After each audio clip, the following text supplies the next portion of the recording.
সবাইকে নমস্কার জানিয়ে বলছি, প্লিজ দয়া করে কেউ কাউন্টিং এজেন্টরা এবং প্রার্থী ক্যান্ডিডেটরা তারা ভোটিং এলাকা ছেড়ে আসবেন না। স্ট্রং রুমে যেখানে কাউন্টিং হচ্ছে মানে সেন্টারে, সেখান ছেড়ে কেউ আসবেন না।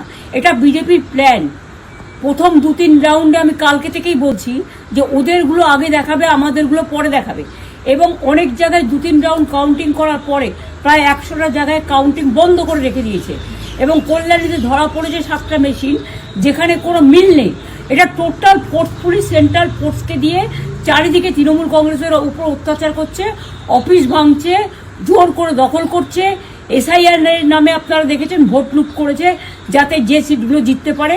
কিন্তু এখনও এমন 70টা সিট আছে, 100টা সিট আছে যেগুলো আমরা এগিয়ে আছি, সেগুলো বলছে না।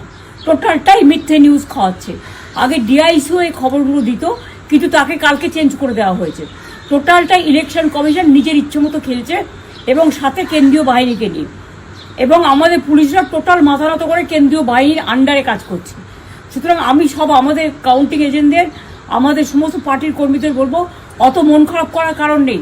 আমি বলেছিলাম সূর্যাস্ত পরে আপনারা জিতবেন। 3 রাউন্ড 4 রাউন্ড কাউন্ট হলেও এটা 14 রাউন্ড থেকে 18 রাউন্ড কাউন্ট হয়, তখন আপনারা জিতবেন। Wait and see, watch.